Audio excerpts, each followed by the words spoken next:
Hey guys, tonight we're doing something a little different. You already know what happened on April 15th, 1912. The iceberg, the lifeboats, the heartbreak. What you don't know is what came next, when the world woke up and realised the unsinkable had, well, sunk.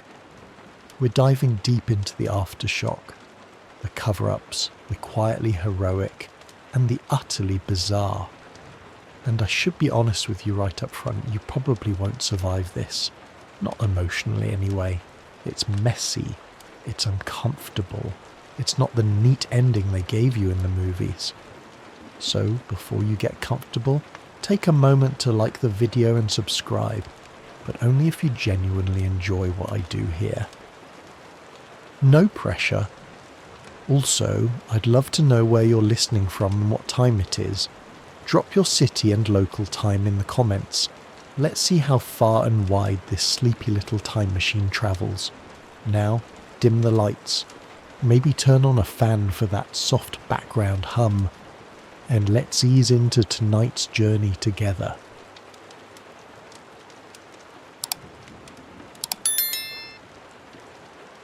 You're sitting in a lifeboat. The darkness isn't pitch black anymore. It's more of a dull grey blue, like bruised skin as the first streaks of dawn slip over the freezing Atlantic. Your hands are numb, your feet. You stopped feeling them hours ago. Around you, the water stretches into a thin, shimmering horizon, the colour of steel and sorrow. Bits of debris bob lazily, chair legs, a half-sunk trunk, a woman's hat. Somewhere out there, someone's still calling for help, but not many. Most of the voices are gone now. You're one of the lucky ones, if that word means anything out here. The lifeboat you're in is overloaded, of course. Knees pressed against knees, strangers leaning on each other out of necessity, not comfort. A man in a steward's uniform is slumped beside you. Eyes closed, lips cracked. The young boy next to him whispers, "Is that the rescue ship?" Every time someone sees a shadow on the horizon, but so far nothing but sea and sky. Then it comes, a puff of smoke first, barely noticeable against the pale dawn. Then a sliver of a ship, small at first, but growing. The RMS Carpathia slicing through the waves, her engines pushed to the limit. She's not built for rescue, not built for this many people, but she's all you've got. As she gets closer, you can see crew members on deck waving, throwing ropes, calling out, "You don't cry because you can't. Not anymore." The Carpathia had been 58 miles away when Titanic sent her first desperate wireless messages. You'll later learn that her radio operator, Harold Cotton, just happened to be listening. Pure chance. He caught Titanic's SOS, and in one of the most heroic decisions in maritime history, Captain Arthur Rostron ordered the ship turned around full speed ahead. He diverted all power to the engines, shut off heat and hot water for passengers, and steamed through dangerous ice fields in the dark. You were still drifting in that lifeboat while Carpathia risked everything to reach you by morning. When she finally pulls alongside your boat, the real nightmare begins. Climbing up a rope ladder with frozen hands, the panic of people being hauled up in makeshift canvas slings, children separated from parents, some too weak to move, carried aboard like broken dolls. One woman in your lifeboat refuses to go up. Keeps mumbling, "My husband's coming. I'm waiting for him." No one knows what to say. The decks of the Carpathia quickly turn into something between a triage tent and a morgue. Blankets, cocoa, hot soup. Anything warm is pressed into your hands. Crew members strip beds, give up their cabins, work without sleep. Some survivors huddle together in the first-class dining room, still in their nightgowns and slippers. Others collapse in corners, eyes hollow, whispering names of loved ones the sea has already taken. It's eerily quiet. No one's talking about what happened. Not yet. You don't even want to. Your brain keeps trying to convince you it wasn't real. Maybe this was all a mistake. Maybe the Titanic just floated off and someone will find it any minute now. Spoiler, they won't. One woman walks the deck for hours, searching the faces of survivors for her sister. Another insists her baby was taken aboard a different lifeboat. They'll bring us soon, she says over and over. They don't, not ever. Amid the chaos, something odd happens. A few passengers from the Carpathia, the ones who'd been peacefully heading to Europe before Titanic wrecked their itinerary, start complaining. They've taken over our rooms, one man grumbles. I paid good money for this cabin. You overhear it while trying to warm your hands near a boil event, and honestly, you don't even have the energy to be angry. What doesn't make it into most history books is just how weird this moment feels. You're alive, but the person who boarded Titanic, that confident version of you, they didn't make it. You're a different creature now, ghostly and still. And while Captain Rostron's heroism is legendary, he'll get medals, tributes, even an audience with a king.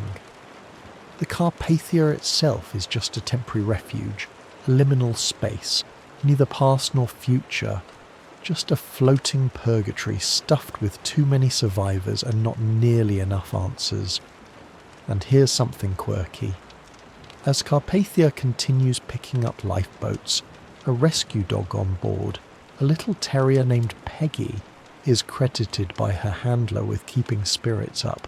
Some survivors even claim she barked whenever a lifeboat was near, like she could smell the hope. Of course, others say the dog was terrified and peed on a deck chair, so jury's still out. Speaking of juries, this won't end with the rescue. Not even close. The moment Carpathia turns its bow toward New York, the real storm begins. Accusations, inquiries, and newspaper headlines written in blood. You're not just a survivor now, you're a witness. And the world is going to want a story. But for now, the only story that matters is this. You made it onto the Carpathia. The Atlantic didn't take you. Not yet. The Carpathia is packed now. Heavy not just with people, but with something thicker. Grief, disbelief, and the shared unspoken question hanging in the air like cold fog. Why are we alive when so many aren't? You're leaning on the railing, your borrowed blanket pulled tight around your shoulders, watching the last few lifeboats be hauled in. It's almost mechanical at this point. Crew members pulling, survivors shuffling, ropes creaking. But then one of the lifeboats arrives, not with people, but with silence. Bodies, cold, stiff, barely human shapes. There's a quiet shift on deck. No gasps, no screams, just an awful kind of stillness as people look away. You do too. The ship isn't meant for this many souls, 200 maybe. But now there are over 700 people on board who weren't supposed to be here. They huddle in dining rooms, stairwells, lounges, anywhere they can find space to sit or collapse. The Carpathia's crew has given up their bunks. The second-class passengers are handing out coats and boots. The first-class ones, well, some are still irritated about the disruption, but you can't be mad about it.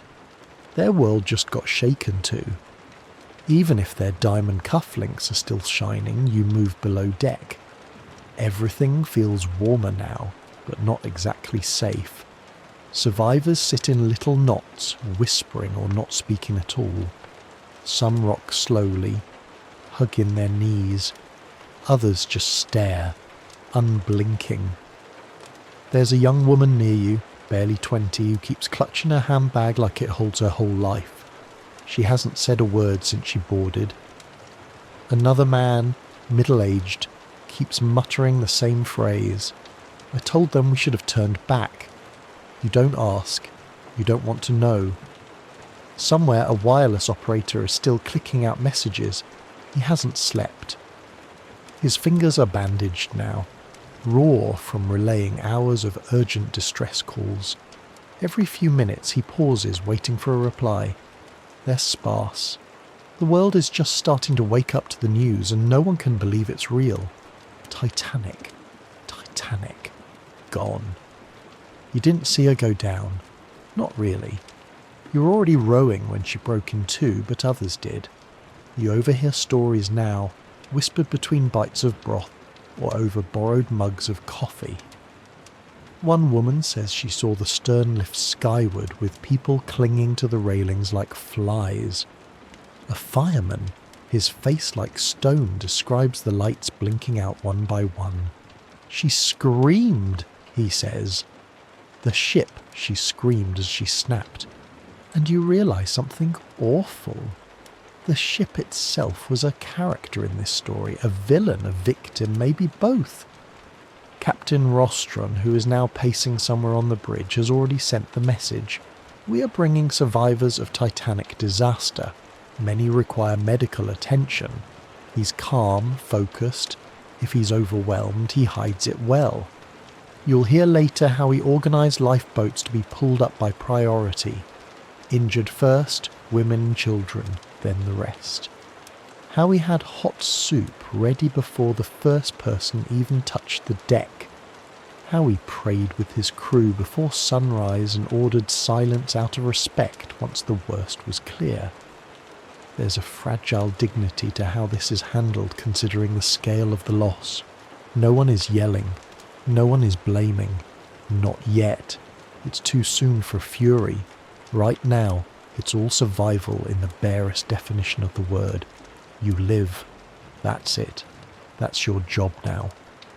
Still, in between the horror, you catch glimpses of humanity. Someone quietly giving up their gloves. A teenager gently brushing a stranger's hair. One of the ship's cooks makes extra tea and sets it down beside anyone trembling. It doesn't feel heroic. It feels necessary. The bare minimum kindness that keeps the cold from winning. Of course, not everything is calm. In one corner, two survivors argue about whether the lifeboats could have returned to pick up more people. One insists they were ordered to stay away from the cries. The other says bitterly that the women on his boat refused to go back. Didn't want to hear the screams, he mutters. And again, silence falls like a curtain. Guilt will be the quietest passenger aboard this ship. And then there's the weird stuff, because tragedy always brings weirdness. A rumour starts among some of the survivors that the iceberg was actually two icebergs fused together, like some kind of ghost ice twin, even more unstoppable than the average frozen menace. No one can prove it, but the image takes root. Then there's a man who swears he saw a green light hovering above the iceberg. An omen, a hallucination. He's adamant. People nod politely, no one pushes him. In another room, a woman insists the Titanic didn't actually sink. She says it was an insurance scam, a switch with her sister ship Olympic. It's all fake, she whispers. We were never on the Titanic. You chalk it up to shock, but years from now, you'll hear that same theory spun into books, documentaries, even YouTube deep dives, and you'll remember her. This wild-eyed woman wrapped in 3 blankets, planting the seed of a legend. By the second day, people start to write letters home, diary entries, witness statements scribbled on hotel stationery. You find yourself doing the same. You need to make it real somehow. Otherwise it's just flashes of memory. A woman falling, a violin still playing, the night sky glittering with indifference. You hear whispers that not all the officers survived, that Captain Smith is gone, that J. Bruce Saisme, the White Star Line chairman, made it onto a lifeboat, and people are furious, that someone shot themselves, that steerage passengers were locked below decks. So many whispers, some true, some not, but all wrapped in this new mythology being born even as you sail toward land. As Carpathia churns toward New York, the mood begins to shift from numb to anxious, from quiet grief to restless unease. Reporters are waiting, families are waiting, and you start to realise you're not going to be left alone. People will want your story, your face, your angle, but you're not ready, not yet. You don't even know who you are anymore, and that's when someone finally says it out loud. A nurse maybe, or one of the stewards. You survive the Titanic, and for a strange, surreal moment you wonder who they're talking about. New York City doesn't sleep much to begin with, but on the night the Carpathia arrives, it's practically holding its breath. You're still aboard, crammed into the railing alongside hundreds of other survivors, watching the flickering lights of the harbour grow closer then brighter, until they stretch out like a constellation on land. Tugboats crowd the water, their horns wailing like ghosts. You can see crowds gathered at the pier already, pressed behind wooden barricades, waving handkerchiefs or holding signs scrolled with names. Some are crying, others are stone-faced, waiting for news they're too afraid to hear. The dock is a blur of uniforms and flashbulbs. Police officers try to keep the crowd in check. Reporters yell questions before the gangway even lowers. A woman faints. Someone else tries to push past a guard, screaming for her sister. You're not sure where to look. Above you, the American flag flutters on the Carpathia's mast, solemn and proud, as if even it understands the moment. The first to disembark are the injured. You watch as they're carried down on stretchers, some with frostbitten limbs, others still unconscious. Behind them the widowed mothers clutching children. Then more and more survivors shuffle down, one step at a time, blinking against the flash of cameras and the harsh sound of shouted names. You feel like a specimen, not a person. Like you've stepped into a theatre set and the rest of the world has no idea what the play was about. You step onto the dock. It's solid beneath your feet, but your legs don't trust it. Reporters swarm like locusts. They push notepads toward your face, asking, what did the iceberg look like? Did the captain shoot himself? Were third-class passengers really locked below? You say nothing. Or maybe you mumble something about the cold, about a woman you never saw again. But it's all drowned out by the hunger in their pens. Police escort you to a temporary shelter, maybe a hotel lobby, maybe a church basement. You're not sure. Everything's soft carpet and scratchy wool blankets. Now they offer you sandwiches, tea, warm towels. A nurse hands you a form to fill out. Name, age, next of kin. You pause at that last part. The pen trembles in your hand. Next of kin. It's the first time the phrase feels like a threat. Outside, New Yorkers are restless. For days, conflicting reports dominated the newspapers. First, Titanic was fine, then it was damaged, then all rescued. Then, suddenly, most were dead. People are confused, angry and desperate for clarity. White Star Line officers had gone silent during the worst hours, refusing to confirm or deny anything. That vacuum of information was quickly filled with rumours. You hear about a man who burst into a Broadway theatre screaming, "Titanic's gone down!" only to be thrown out as a drunk. He wasn't drunk, he just heard it on the wireless. Now the truth is here. Walking down gangways in borrowed coats and salt-stained dresses, and the city doesn't know what to do with you. Some families are waiting at the dock. Hugs, tears, screams, people collapsing in each other's arms. But many survivors are alone. The people they loved, spouses, parents, children, never made it off the ship. The Carpathia didn't carry them, the ocean did. And those people, your people, aren't coming home. The newspapers go into full overdrive. The New York Times runs a special edition. Headlines scream, "Titanic sinks with the 3,000 dead." You see your name misprinted in one article, listed among the lost. It's bizarre. A piece of you is officially dead according to some typesetter with a deadline. A reporter corners you later and asks how you feel. You say cold. He writes down heroic. Somewhere else in the city, J. Bruce Easme is in hiding. Chairman of the White Star Line, once a symbol of power and confidence. He's now being branded a coward. You hear people call him Jabrutisme. He made it onto a lifeboat, yes, but his reputation didn't. And when word gets out that he's refused to speak to the press, the tabloids go wild. "He lives while children drown," one headline screams. It's a catchy narrative, too catchy to resist whether or not it's entirely fair. Meanwhile, the city scrambles to respond. Makeshift aid stations pop up overnight. Hotel rooms are donated. Charities organise immediate funds. The Red Cross starts collecting blankets and money. And just like that, you're no longer just a person. You're a cause. People want to help you, photograph you, quote you. A few want to profit from you.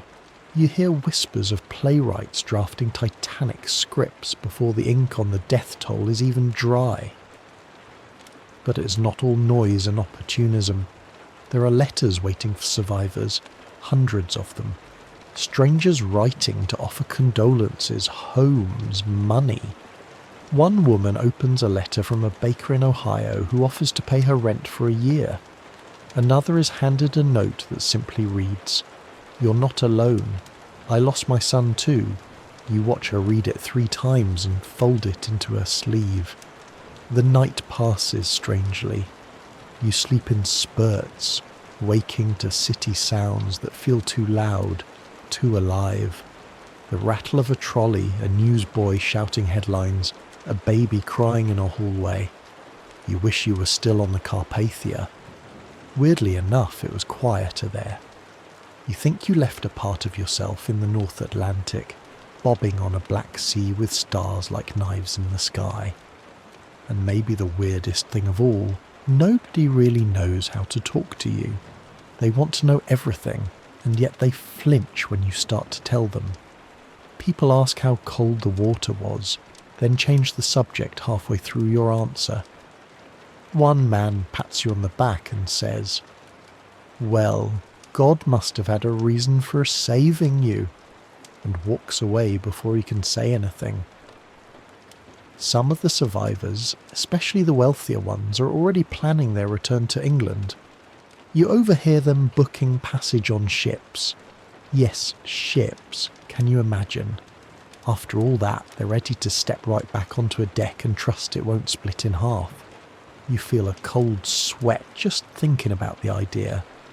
But it's not just fear, it's confusion. You still don't understand how such a massive, glamorous, supposedly invincible ship could vanish in less than 3 hours. And no one seems to have a straight answer. The story is already fragmenting. Some say the ship turned too late. Others blame cheap rivets. A few claim there weren't enough lookouts.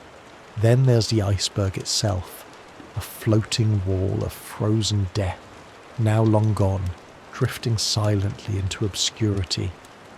And that's what begins to gnaw at you. Late that night, in a borrowed cot, in a borrowed room, in a city that's trying to mourn something it still doesn't understand. The iceberg didn't sink the Titanic. People did. People made the decisions. People ignored the warnings. People built the lifeboats for appearances, not survival. But no one wants to talk about that yet. They just want to hear your story.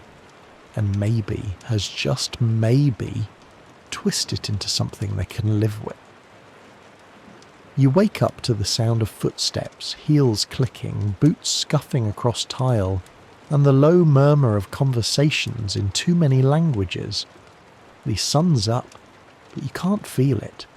The city's alive again, noisy, impatient, and already Titanic is fading into myth. You're standing by the window now, wrapped in a coat someone loaned you, watching as more survivors are ushered into taxis and press vans, bundled off to who knows where. Some are going to family, others to hotels, hospitals, charity shelters. You're still not sure where you belong. The Carpathia has done her duty.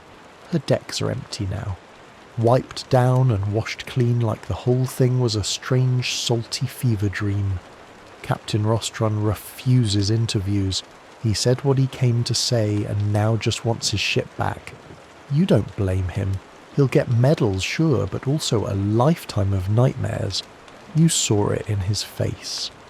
Calm, brave, but haunted. You recognize it in yourself now. In the mirror, your own eyes look like someone else's. Older, maybe, or just more aware. Reporters are still swarming the survivors who remain. They're publishing personal stories now, hunting for quotes, for drama, for sobs and tear-streaked faces. And some survivors are talking too much, maybe.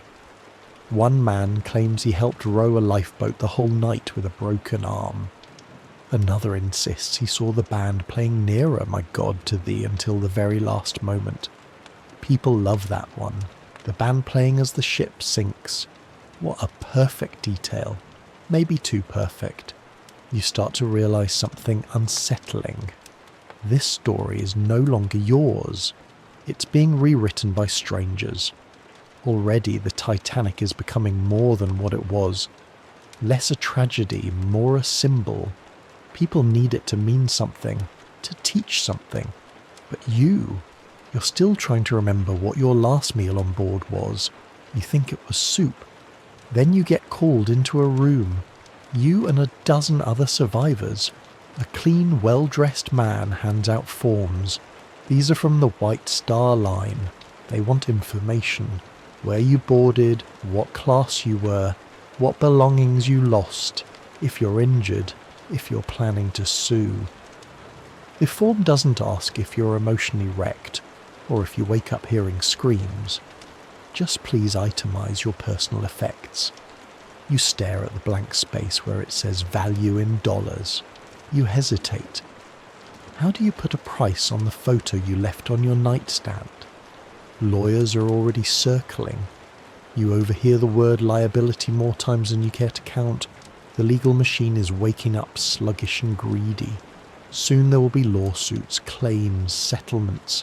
No one really knows how much a life is worth. The courts will try to decide anyway.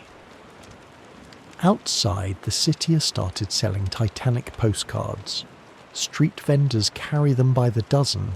Drawings of the ship of the iceberg of sinking lifeboats rendered in watercolour. One even has the words souvenir of the great tragedy printed in gold ink. You can't decide if it's offensive or just inevitable. You wander into a diner later that day. The waitress recognises you, not personally, just as a survivor. She sets down a bowl of stew and says, "On the house." You thank her. She pauses before walking away. "You saw it sink, didn't you?" she asks. You nod. "God," she whispers. "God must have been watching out for you." You try to smile. You're too tired to explain that you weren't saved by God. You were saved by a lifeboat. At another table, two men are loudly debating whether the Titanic really broke in half. One says, "Yes, he read it in the paper." The other scoffs.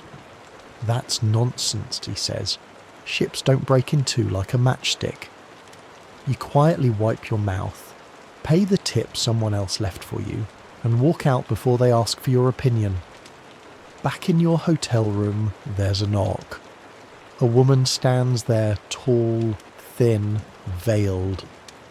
She introduces herself as Margaret Brown. though everyone's calling her the unsinkable Molly Brown in the papers now. She has a force of nature kind of energy. She's a survivor too, and she's already organising relief efforts for the poorer. Passengers, Irish immigrants, Syrian families, third-class women with nowhere to go. You've heard she argued with crewmen in her lifeboat, forced them to turn back to look for survivors. That kind of stubbornness carries. She presses an envelope into your hand. For anything you need, she says, don't be shy about asking for more. She's not the only one. Across the city, fundraisers are happening in churches, theatres, even department stores. Millionaires are offering aid. Volunteers are collecting shoes, clothes, blankets. For a moment, you're overwhelmed. Not just by grief or fatigue, but by how deeply people want to help. Strangers, people who weren't even there. It almost makes the whole thing feel survivable. Almost. But not everything fits neatly into that uplifting frame. You meet another man later that evening, a fellow second-class passenger. He tells you his story in a voice as dry as sand. How he watched a collapsible lifeboat flip over. How he clung to it with 30 others until the Carpathia arrived. How one man froze to death while still holding his wife's hand. They say we're lucky, he mutters. I feel like a thief, like I stole someone else's place. That sticks with you. The idea that survival isn't just about luck or bravery, but about accident. That maybe you're alive because of a whim of fate or someone else's sacrifice. And that's the part no one wants to hear about. The uglier truths. The lifeboats that left half empty. The officers with pistols, the passengers who pushed, the ones who were pushed. You overhear a reporter talking about a woman who gave birth the morning after she arrived in New York. Her husband had drowned. She named the baby Hope. He writes it down like it's poetry. But you know the woman. You saw her crying into a wool coat on the Carpathia's deck, whispering a name over and over that wasn't Hope. This isn't a neat story. And it never will be. But already people are trying to make it one. They're turning it into a cautionary tale or a romance or a lesson about class. You can feel yourself being packaged, your pain carved into digestible pieces for public consumption, and honestly, you're too tired to stop them. The next morning you're escorted into a grand building. Marble floors, velvet chairs, the kind of place where everything echoes. A courtroom, though it doesn't feel like justice yet, more like a very elegant interrogation chamber. This is the opening of the US Senate inquiry into the sinking of the Titanic. And you apparently are now a witness, a piece of evidence with a pulse. They usher you in with other survivors, some of whom you recognise from the Carpathia, others you've only read about in the papers. Everyone looks slightly too clean, as if freshly scrubbed and redressed by people who don't know what trauma smells like. The senators are already seated, big names, important faces. Senator William Alden. Smith, the man in charge, is presiding with a kind of stiffness that makes his chair look like a throne. He's not a sailor, not a mariner, but he has a point to prove that American passengers died and someone is going to be held accountable, preferably with a gavel. It's strange watching a tragedy be translated into protocol. There's a stenographer in the corner clacking away on her machine, capturing every question, every faltering answer. It all becomes transcript, official, lifeless.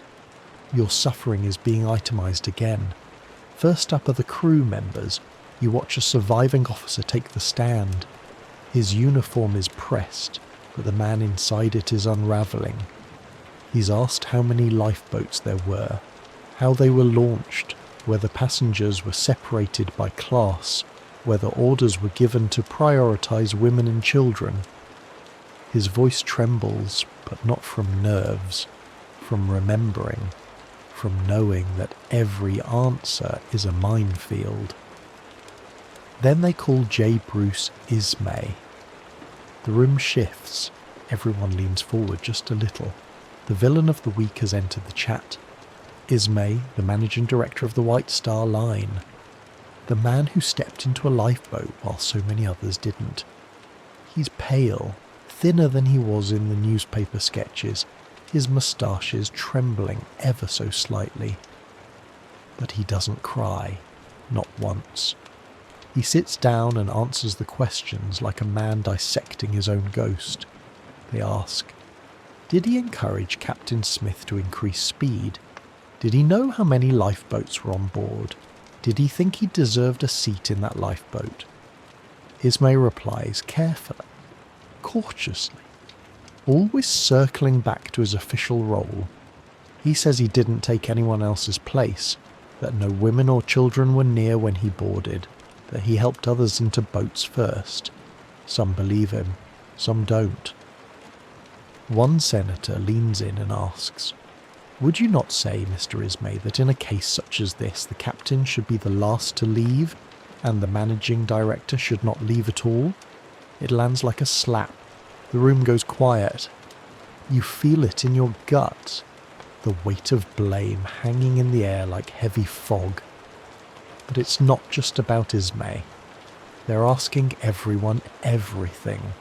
Survivors are quizzed on how the iceberg was spotted, how long it took the ship to sink, how people behaved on deck. You hear conflicting stories. Some say there was calm, order, even chivalry. Others describe panic, chaos, guns fired into the air. One woman insists the ship split clean in two before going under. The senator frowns. That doesn't match the official version, but it will eventually. Meanwhile, out in the corridors, the press are having a feeding frenzy. Headlines are being written in real time. Ismay weeps on the stand. Senators grill Titanic crew. Survivors tell harrowing tales. Some of it's true, some of it isn't. One paper claims the iceberg was the size of Rhode Island. Another says it glowed green like an alien ship. The Titanic isn't just news now, it's theatre, and you're part of the cast whether you signed up for it or not. During a break, you find yourself in a hallway with a man who introduces himself as a store from below decks. His hands are still blistered. He tells you they saw the iceberg coming too late and tried to close the watertight doors, but the water came in like a fist. He says the ship was built to survive 4 compartments flooding, but 5 were breached. He says if the steel had held better, maybe you wouldn't be here talking at all. Later, a senator floats a theory that the Titanic sank because the rivets were substandard. Someone else blames poor binocular access for the lookouts. Another suggests the wireless operators were too busy with passengers' telegrams to relay the iceberg warnings. Every theory is someone's attempt to explain the unthinkable, to fix it with logic, to patch a hole in reality the size of a ship. You're called up finally. The chair is hard. The senators are polite but firm. They ask what you saw, where you were, how you got into a lifeboat. You try to keep it factual. But when you start to describe the moment you realise the ship wasn't just sinking, it was dying. Your voice breaks just for a second, long enough for the senator to nod and move on. No follow-up. They've got a schedule to keep. After your testimony, you're escorted out the back to avoid the press, but one journalist still corners you by the elevator. Did it feel like a betrayal? He asks. You blink. What? To be told the ship was unsinkable and then to be left with nothing. You don't answer. He writes that you nodded solemnly. You didn't. Later, in a small cafe down the block, you meet another survivor who's furious. He says the Senate hearings are just for show. They'll write their report, he grumbles, and nothing will change. You'll see. You don't want to believe him, but you remember the lifeboats. How few there were, how many were launched half full, and you wonder. The inquiry lasts weeks. Survivors come and go. The senators grow weary. You do too. Eventually they issue a report. It says the ship was going too fast, that the iceberg warnings weren't acted on, that the lack of lifeboats was indefensible, but also that no criminal wrongdoing occurred. Just mistakes, oversights, a perfect storm of human error and overconfidence. You sit with that for a long time. It turns out that when something truly horrific happens, people want answers, but not too many. Not the kind that point fingers too hard or climb too high up the chain of command. The ship sank. The world mourned. Let's move on, but you won't. Not for a long time, maybe not ever. You arrive in London to a very different atmosphere. Cooler, quieter, and far more restrained. As if grief here is something to be folded and put in a drawer. You're one of many survivors returning across the Atlantic. From the moment you step onto the dock at Southampton, you notice the change. No mobs of reporters, no wailing families at the gates, just long, silent looks from people who don't quite know what to say to someone who's come back from a ship that wasn't supposed to fail. Your feet hit British soil again, and for a moment it feels like you've returned to some previous version of reality. Cobblestones, grey skies, a familiar chill. But even the air smells different. Less of salt and more of expectation. Word has spread already. Titanic is gone. The news has moved from shock to process. The questions have begun. A few days later, you're summoned to appear at the British Board of Trade Inquiry, held in a grand hall that looks like it was designed for coronations, not court. There's brass everywhere, and a panel of commissioners who wear their dignity like armour. At the head of it all is Lord Mersey, who manages to look both grandfatherly and judicial at the same time. His job, get to the bottom of what happened without ruffling too many aristocratic feathers. You sit in the gallery watching the first witnesses speak. Shipbuilders, officers, engineers. The line of questioning is polite, technical. Where the American inquiry had fire, this one has formality. You quickly learn that Britain's pride is very much on trial. Titanic wasn't just a ship. It was a British ship built in Belfast, crewed largely by British men, designed as a floating statement of industrial supremacy. And now it lies in pieces on the ocean floor. As the hearings unfold, one thing becomes clear. Nobody wants to blame the system. They're quite comfortable blaming icebergs, fate, and the regrettable speed of the vessel. But ask whether shipping regulations should change, and suddenly people start clearing their throats and dodging eye contact. You see officers fumble when asked why lifeboats were launched half full. One admits he wasn't trained for emergencies. Another insists there was no panic. You feel your stomach tighten at that one. What bothers you isn't just the gaps in memory. It's the suggestion that everything happened as it should have. The crew performed admirably under the circumstances. Someone says no evidence of cowardice. Another insists. You look down at your hands. You remember the man who climbed over others to reach the lifeboat. The officer who waved his pistol and told people to back off, or else you remember the screams from the water. Are those memories just yours now? There's also the class divide as thick and obvious as the mahogany panelling on the walls. First-class passengers are given the most time, the most polite questions. Their accounts are treated like gospel. Third-class passengers, they're called steerage, and some are questioned like stowaways. You watch a young Irish woman give a testimony, her voice shaking as she describes trying to find the stairs to the boat deck only to find them locked. The commissioner frowns. "Are you sure they were locked?" he asks. She nods. "Yes, sir. We were kept below." He scribbles something, but doesn't ask her anything else. You're not surprised when the White Star's legal team steps in later to clarify that no such barriers were officially in place. Officially.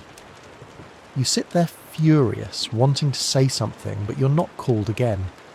They have enough voices, apparently, enough curated quotes to patch together a tidy report. Still, not all of it is polished spin. The inquiry does produce facts, some of them brutal. Yes, the lifeboats were criminally inadequate. Yes, iceberg warnings were ignored. Yes, the ship was going faster than it should have been. But these are framed as errors in judgment, not flaws in the system. Lord Murie himself seems reluctant to place blame. His tone is sympathetic, patriotic. You wonder if that's the point, to preserve the Empire's dignity, not to learn anything truly painful. There's also an unspoken tension hovering in the background. Britain's shipping industry is a pillar of its economy. To admit that Titanic's construction or operation was flawed would shake public trust in the whole system. So instead, the inquiry gently leans toward lessons learned, rather than mistakes made. You feel it in every careful phrase, a tragedy, but not a scandal. The difference matters. At one point, a quirky little sidebar emerges, a debate over whether Titanic had tried to race across the Atlantic to break speed records. Some survivors say yes, others say absolutely not. One newspaper even prints a claim that there was a prize involved for the fastest crossing. It turns out to be nonsense, but that doesn't stop people from repeating it. It's a comforting lie that maybe Titanic died because it was too ambitious, too bold. Better that than admitting it sank because safety was sacrificed for luxury. And then there's the iceberg. At the inquiry, someone suggests that the ship should have had better ice patrols.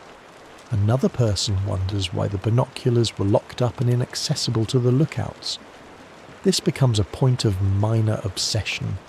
The missing key, the unopened locker, it feels like the perfect metaphor. Something small, overlooked, and utterly consequential.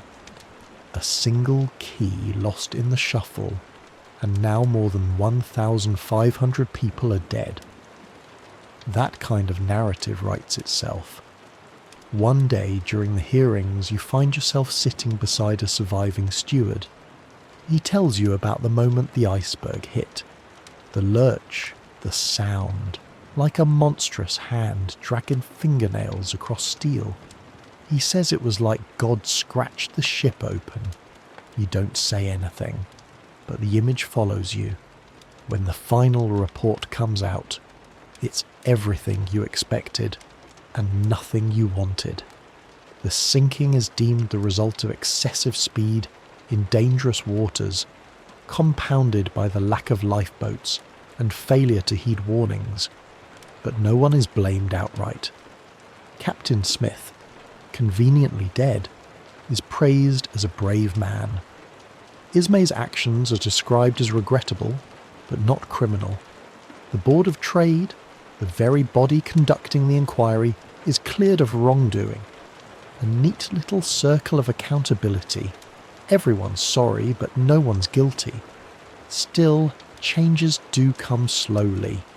International conventions begin drafting new rules. Lifeboats for all. Lifeboat drills become mandatory. Ice patrols are proposed. But you can't help but feel it's all too late. Titanic already lies broken at the bottom of the sea, and hundreds of voices are trapped there with it. On your way out of the final hearing, you walk past a newsboy holding a fresh stack of papers. The headline reads, "Titanic tragedy ends in reforms." You keep walking. Because for you and for the others who live through it, the tragedy doesn't end. It just echoes. You don't notice it at first. Not really. You're too busy trying to keep your footing in the world again, dodging questions, avoiding crowded rooms, forgetting what it felt like to drift in open water while people screamed around you. But then slowly you start to see it. How the story of the Titanic is changing right in front of your eyes. The press isn't just reporting anymore. They're creating, shaping, twisting real horror into something shinier, more sellable. You pick up a newspaper at a corner stand and barely recognise the event you lived through. The headlines are getting bolder now, more theatrical. Titanic's final bull. Band played to their doom. Captain's last words, "Be British." There's something almost cinematic about it, like people can't help but rewrite the ending. The facts don't matter as much anymore. It's the feeling they want, the arc, the poetry of it.